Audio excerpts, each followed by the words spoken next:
Hi అండి, ఈరోజు మనం ఎగ్ కర్రీ సింపుల్గా ఎలా చేయాలో చూద్దాం. ముందుగా కొన్ని బాయిల్డ్ ఎగ్స్ తీసుకొని దాన్ని పొడవులో కట్ చేయండి. అందులో ఎల్లోని మాత్రం అలాగే గుండ్రంగా ఉంచి మిగతా వాటిని పొడవులో కట్ చేయండి. నేను చూపించిన విధంగా చేసుకొని పెట్టుకోండి.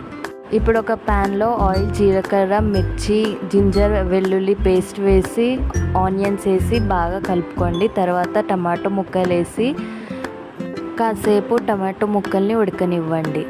ఉడికాక లవంగాలు, పసుపు వేసి మంచిగా కలుపుకొని ఇంకాసేపు మగ్గనివ్వండి. ఇప్పుడు మిర్చి పౌడర్, సాల్ట్, ధనియా పౌడర్, గరం మసాలా అన్నీ వేసి బాగా కలుపుకోండి. ఇప్పుడు కట్ చేసిన ముక్కలు వేసి బాగా కలుపుకోండి. అంతే, సింపుల్గా ఎగ్ కర్రీ తయారు చేసుకోవచ్చు. చాలా రుచికరంగా ఉంటుంది. తప్పక ప్రయత్నించండి. అలాగే మా ఛానల్ సబ్స్క్రైబ్ చేయండి.